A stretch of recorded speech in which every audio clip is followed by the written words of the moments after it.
헬조선에서 탈출하는 길이 어떤 게 있을까요? 이제 헬조선에서 탈출하는 방법을 한번 생각해 보도록 하겠습니다. 헬조선은 왜 헬조선이 됐을까요? 아마도 젊은이들이 살기가 어려워서 그렇게 됐겠죠. 가장 아마 큰 문제는 일단은 뭐 취업이 잘 안 돼요. 그 다음에 취업하기 전에도 대학에 들어갈 때 엄청나게 고생을 하고, 대학 졸업해서도 결혼을 하고자 하니 집이 없고, 뭐 이러기 때문에 그런 거 아니겠어요? 그래서 이런 문제점들, 그러니까 그건 우리나라 초저출산 문제하고도 심각하게 연관이 되어 있는데, 초저출산 문제를 해결하려면은 먼저 해결해야 될 문제, 그 산들이 있습니다. 뭐냐? 일단은 교육비 문제를 해결해야 되고, 그 다음에 치열한 그 사교육 문제를 해결해야 되고, 그 다음에 젊은이들이 돈이 없는데 살 주택을 해결해야 되겠죠. 뭐, 그 다음에 보육, 애들이 어렸을 때 보육의 문제가 해결돼야 돼요. 이게 그래서 여러 가지 점에서 국가의 개입이 필요한 문제입니다. 그래서 뭐 저출산 문제 몇십 조, 뭐 100조 이상을 썼다고 지난 십수년간 썼다고 그러는데, 그렇게 이리저리 빠개가지고 이렇게 막 낭비하는 것보다는 하나라도 좀 이렇게 결과를 얻을 수 있는 데 써야 되지 않겠습니까? 예컨대 젊은이들한테 싼 값으로 임대주택을, 양질의 임대주택을 정부 차원에서 공급을 하고, 혹은 분양을 하더라도 나중에 되팔 때는 다시 정부에서 인수를 해가지고, 정부나 공공기관에서 인수를 해가지고 다시 또 싼 값에 다시 필요한 젊은 사람들한테 팔게 해서, 주택 문제에 대해서는 주거 문제에 큰 고민이 없게끔 해야 되겠죠. 싱가포르도 그렇게 하고 있다지 않습니까? 이중으로. 그러니까 돈 많은 사람들은 자기네들끼리 비싼 거 사가지고 사고 팔게 하고, 돈이 없고 가난해서 집을 살 수 없는 사람들은 정부에서 임대주택이나 뭐 이렇게 분양을 아주 싼 값에 해가지고 나중에 그 사람들이 그 집을 팔 때는 다시 정부에서 인수를 해서 다시 회수돼가지고 회전이 되게끔. 그래서 싱가포르에서는 저소득층도 주거 문제를 지금 해결하고 있다고 그러죠. 우리나라라고 못할 게 없죠. 스티브 잡스가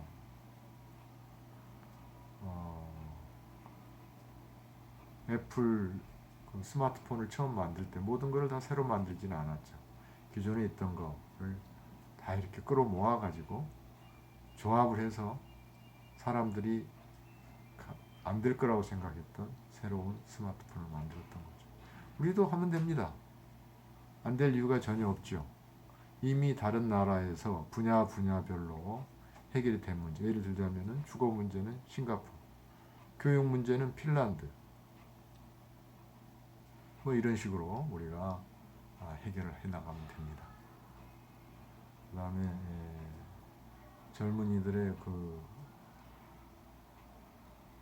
일자리 문제는, 이스라엘이 지금 아주 벤처를 많이 육성을 해가지고, 이스라엘이 벤처기업을 너무 육성을 많이 해가지고 그 세계가 금융위기로 힘든 와중에서도 이스라엘은 계속 성장을 했다고 그러죠. 그리고 벤처 분야에서 뭐 미국의 그 나스닥에서 아주 큰 비중을 차지하고 있다고 합니다. 그래서 이렇게 몇 개 나라에서 이미 각각의 분야에서 해결한 그런 해법을 우리나라가 도입을 해가지고 그것을 우리나라 실정에 맞게 변형 발전시켜가지고 적용한다면은 우리도 못할 이유가 하나도 없겠죠. 그래서 우리는 맨날 맨날 쫓아가고 2등이다 이런 생각을 벗어나가지고 우리가 가장 앞서는 국가가 될 수 있게끔 만들어야 됩니다. 지금 현재 정치권들은 그런 1등 국가가 되겠다는 생각을 가진 사람들이 별로 없는 것 같아요. 우리는 뭐 여전히 선진국에 들어간 그런 입장이니까 아직은 어쩔 수 없다.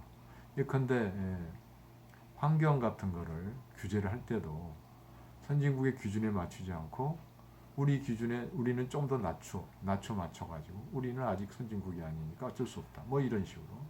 그런 게 어디 있습니까? 하면 됩니다. 그래서 할 수 있다는 그런 생각을 가지고 해법을 구하면은 우리는 분명히 해법을 구할 수가 있습니다. 헬조선 탈출할 수 있습니다. 어떻게? 첫 번째, 대학 교육.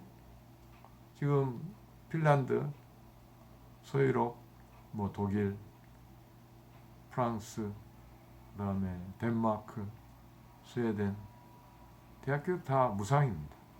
무상이란 얘기는 국가에서 책임지고 대학 교육까지 지원을 한다는 거죠.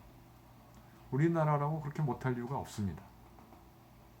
지금 우리나라 많은 젊은이들이 나라에서 국가 장학금 지급한다고 하긴 하지만은 학자금 대출을 받아가지고 상당수 젊은이들이 허덕이고 있습니다. 공부도 제대로 못하고 아르바이트, 알바에 많은 시간을 뺏겨가지고 당연히 공부 제대로 할 수가 없죠. 그래서 악순환이 반복되는 겁니다. 졸업하고 나서는 학자금 대출을 갚아야 되니까. 그러니까 헬조선이라는 얘기가 나오겠죠. 자, 그럼 어떻게 해야 되느냐? 지금 우리나라는 말이죠. 사립대학이 대학생의 70%를 커버하고 있습니다. 공립은 30% 정도 된다고 해요. 근데 미국은 거꾸로입니다. 공립이 70%, 사립이 30%. 그리고 공립은 사립에 비해서 학비가 훨씬 싸죠. 비록 미국 대학이 학생들에게 돈을 내게 하고 있지만은 그래도 공립이 70%고 사립이 30%. 근데 우리나라는 사립이 70%, 공립이 30%.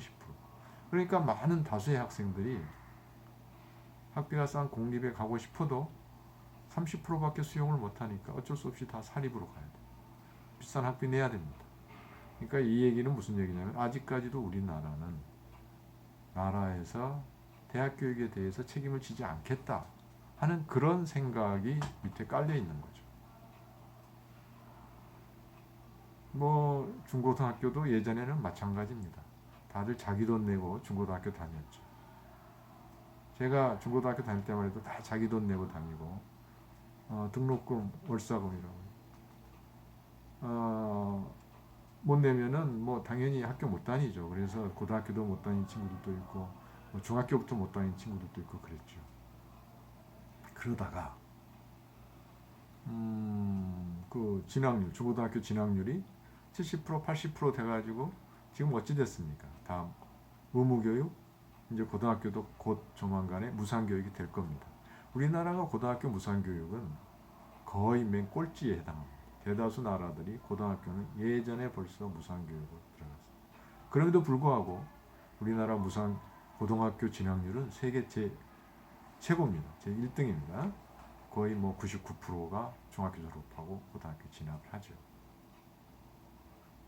바로 우리 국민의 교육열 때문에 그렇죠. 그래서 결국은 모든 사람들이 고등학교 진학하고 이렇기 때문에 그거를 돈 걷어서 할 필요가 없어요. 그걸 세금으로 걷어가지고 어차피 낼 돈 세금으로 걷어서 국가에서 지원하면 되는 겁니다. 마찬가지로 대학도 지금 70% 정도가 대학이 진학하고 있습니다. 평생 교육의 관점에서 보면은 더 많은 퍼센티지가 진학을 하겠죠. 나중에 뭐 고등학교 졸업하고 취업했다가 다시 대학교 과정을 마칠 수가 있으니까 그런 사람들까지 포함하면은 뭐 거의 앞으로 80% 2000년대 초반에 80%에 이제 넘었다가 좀 지금 떨어져서 70% 왔다 갔다 한다고 들었는데 어쨌든 70%도 세계의 그 좀 유수의 나라에서는 가장 높은 퍼센티지입니다. 뭐 미국, 캐나다가 좀 대학 교육 진학률이 높은데 거기보다 한 10% 이상 높을 거고 뭐 독일이나 약간 보수적인 독일이나 일본에 비해서는 20% 가까이 혹은 20% 안팎으로 우리나라가 더 진학을 많이 하고 있죠. 그러나 지금 현재 세계 추세가 모든 나라에서 대학 진학률이 점진적으로 높아지는 추세입니다. 그래서 이제 대학 교육은 더 이상 무슨 뭐 엘리트 교육이나 뭐 가고 싶은 갈 수 있는 사람만 가는 게 아니라 대중 교육이 됐습니다. 다시 말하면은 뭐 가고 싶지 않은 사람은 안 가도 되지만 가고 싶은 사람은 가고자 하는 사람은 모두 가야 하는 갈 수 있는 그러한 대중 교육 체제로 들어선 거죠. 우리나라가 거기에서 이제 맨 앞에 선두를 달리고 있죠. 비록 대학이 무상교육이 아니지만 국민의 높은 교육률 때문에. 자, 그래서 70% 정도가 국민 대다수죠. 국민 대다수의 자녀들이 대학에 진학하는데 그걸 구태여 각자 돈을 내라 해가지고 조금 사정이 어려운 사람들은 대학에 가기도 어렵고 가서도 힘들어하고 그 젊은이들이 어렵고 이런 것보다는 세금으로 다 걷어가지고 나라에서 하면은 대학 교육의 질도 높일 수가 있습니다. 지금 사립대학 거의 뭐 절반 이상의 사립대학들이 재정이 엉망진창입니다. 그래서 뭐 대학 교육의 질을 높일 수가 없어요. 그리고 이제 뭐 일부 좀 돈이 있는 사립대학들은 그래도 그나마 재정이 좀 뒷받침돼서 조금 개혁한다고 그러지만 여전히 세계적 수준으로 대학 교육 수준을 높이기에는 재정이 열악합니다. 그래서 국가가 나서서 대학 수준을 높여야 됩니다. 왜 대학 수준을 높여야 되냐? 대학의 수준이 바로 그 국가의 과학기술 수준이 되기 때문입니다. 그래서 중국만 하더라도 대학 교수들이 엄청 많죠. 뭐 한국 대학의 같은 비슷한 분야라면 거의 뭐 5배, 10배 정도 된다고 그럽니다. 교수 숫자가. 그러니 더 연구 업적이 많이 나올 수밖에 없죠. 국력입니다. 국력. 우리나라도 국가에서 지원을 해서 대학을 지원을 해가지고 현재 부족한 교수 숫자도 많이 늘리고 교수들의 연구도 지원해서 거기서 우리나라의 미래를 이끌어갈 그러한 노하우와 지식을 얻어야 됩니다. 연구를 잘 해야 되겠죠. 그게 바로 대학 수준입니다. 그렇게 해서 대학 교육을 정부에서 책임지고 하면은 일단은 교육비 걱정이 없어지겠죠. 이제 고등학교도 무상화 될 테니까. 그리고 이제 현재 많은 문제점을 내포하고 있는 유아 고육 혹은 보육의 문제를 그것도 역시 국가에서 책임져야 됩니다. 서유럽 국가들처럼. 우리라고 못할 이유가 하나도 없습니다.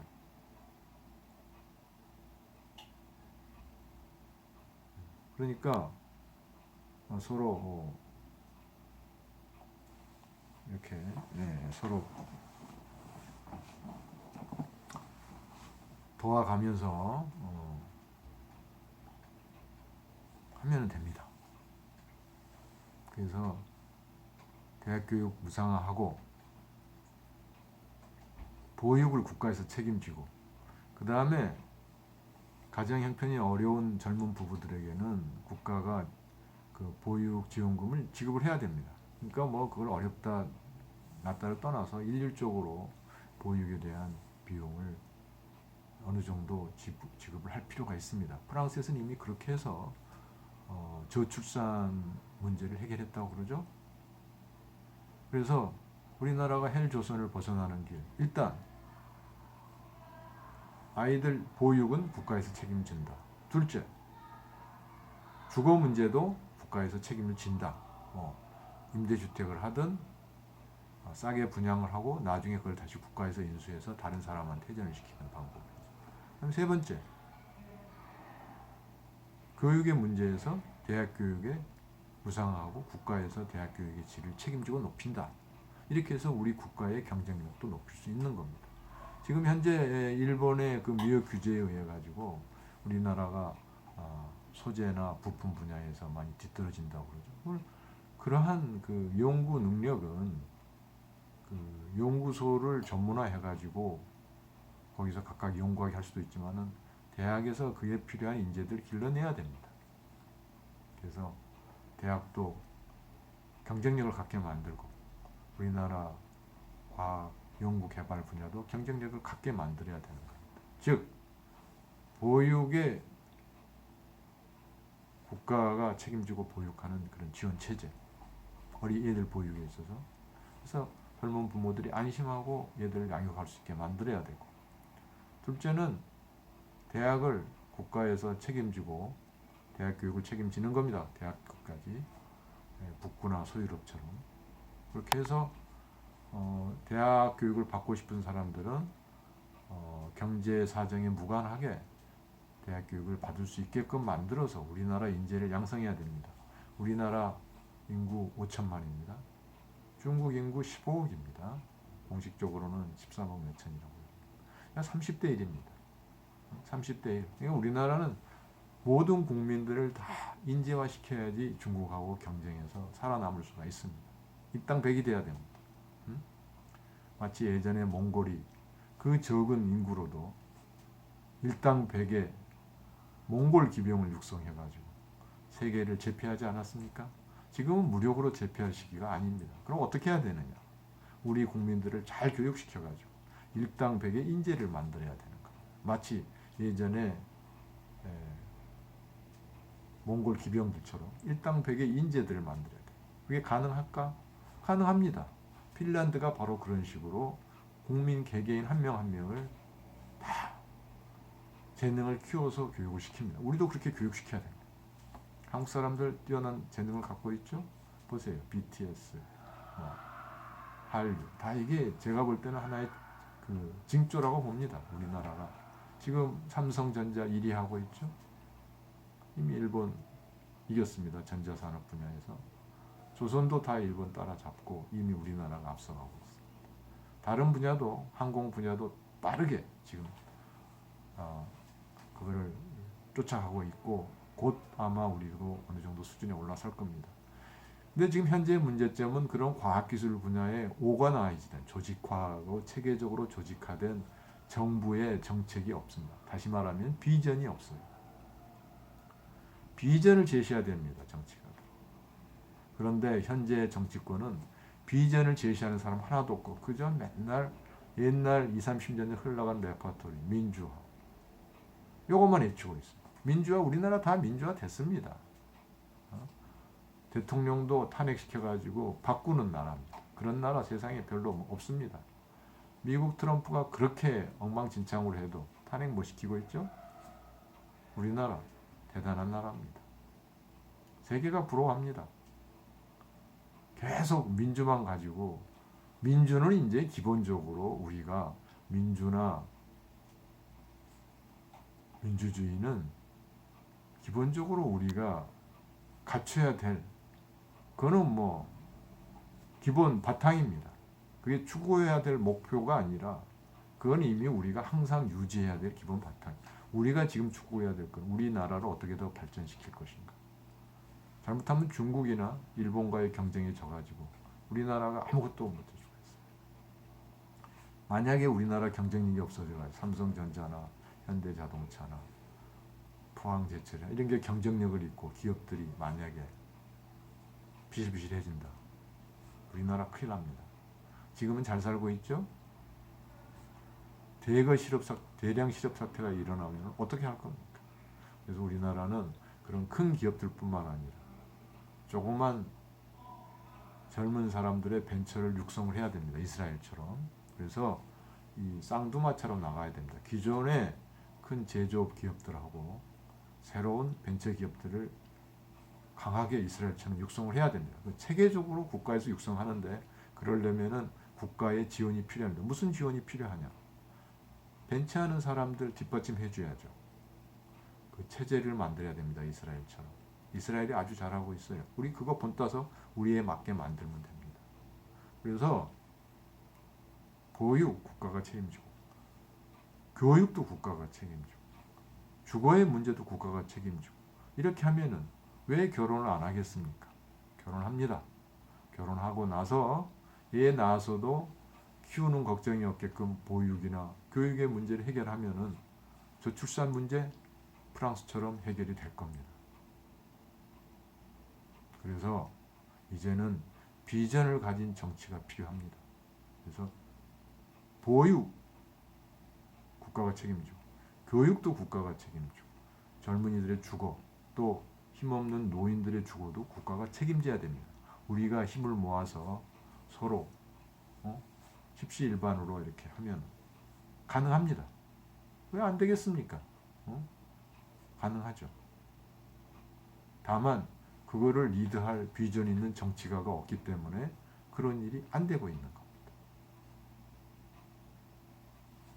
그래서 이제 우리나라는 그런 데를 향해서 지금 사교육의 문제 이것도 해결할 수 있습니다. 지금 현재 대학 교육이 각 대학의 자율에 맡겨져 있기 때문에 사립대학들, 공립대학들 자기들 멋대로 학생들 뽑습니다. 그러나 이거를 좀 더 체계적으로 정말로 공정하게 많은 연구를 통해서 일부 교육부 관리들이 정하는 게 아니라 정말로 현장의 선생님과 오랫동안 연구한 사람들의 얘기를 듣고 그 문제를 해결하면 우리라고 핀란드 같은 교육체제를 못 만들 이유가 하나도 없습니다. 일당백으로 만들어야 됩니다. 그래서 지금의 그 교육 지옥, 애들이 뭐 잠만 자고 일어나면은 아침서부터 밤 잘 때까지 계속 학교, 학원, 과외 이게 다람쥐 쳇바퀴도 하지 않습니까? 책 읽을 시간도 없고 운동할 시간도 없고 놀 시간도 없습니다. 이래서는 창의적인 사고가 생기지 않습니다. 그래서 일단 그러기 위해서는 대학을 혁신적으로 개혁을 하고 대학에서 학생들을 뽑지 않습니까? 그 뽑는 과정을 그런 거에 맞춰서 뽑고 고등학교에서 뭐 고등학교도 우리가 개혁을 해야 됩니다. 학교, 중고등학교도 공교육도 개혁을 해가지고 사교육이 필요 없게끔 만들어야 됩니다. 어떻게 만드냐? 이미 우리 국민들은 사교육에 엄청난 돈을 들이고 있습니다. 그래서 그 돈을 조금씩 세금으로 일부 걷어가지고 핀란드처럼 학교에서 뒤떨어진 학생들 보충 교육시키고 필요한 사교육에 해당하는 것만큼 교육시키면 됩니다. 왜 사교육이 필요합니까? 지금 우리나라 공교육은 엄청난 돈을 쓰고 있지만 거의 유명무실하다시피 합니다. 다 학생들 학원에 가서 배우고 있어요. 학원에 가서 배우는 게 당연한 걸로 생각합니다. 심지어는 어떤 중고등학교 선생님도 학원에서 배우니까 뭐 대충 가리키는 이런 분들도 있어요. 이래서는 안 됩니다.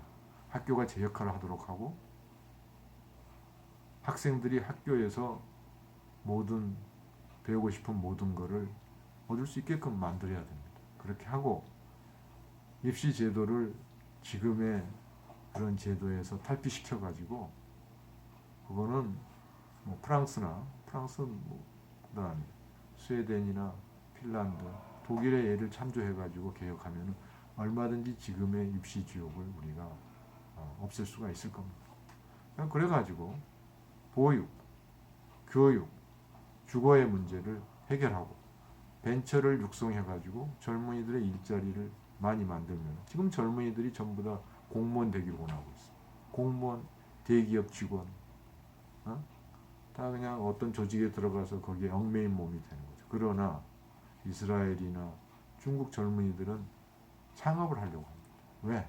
거기에 더 멋있어 보이고 전망이 보입니다. 우리나라도 그런 체제로 바꿔줘야 됩니다. 그렇게 하려면 창업을 지원해야 되고 국가에서 분야별 연구소를 육성해가지고 창업하고자 하는 기술 창업하고자 하는 사람들이나 경영이나 이런 거를 창업하고자 하는 사람한테 지원을 시켜줘야 돼요. 그걸 체계적으로 현재 정부, 역대 정부는 하지 못했습니다. 그걸 해야 됩니다. 네. 그래서 우리나라 헬조선 탈출하고 세계 최저 저출산 0.9명 이하로 떨어졌대죠. 최근 뉴스에 의하면 안 됩니다. 1년에 30만 명이 태어나지 않으면 30만 명 이하로 떨어질 거는데 우리나라 인구 3천만이 안 된다는 얘기입니다. 결과적으로 30만 태어나면 100년 가봐야 3천만 안 됩니다. 100세까지 살아도. 그래서 초저출산 문제 심각한 문제니까 빨리 해결해야 됩니다. 그래서 헬조선 탈출하는 방법 간단합니다. 보육, 교육, 주거, 국가가 책임져야 됩니다. 그거는 포퓰리즘이 아닙니다. 우리나라를 발전시킬 수 있는 유일한 방법입니다. 감사합니다. 이창영이었습니다.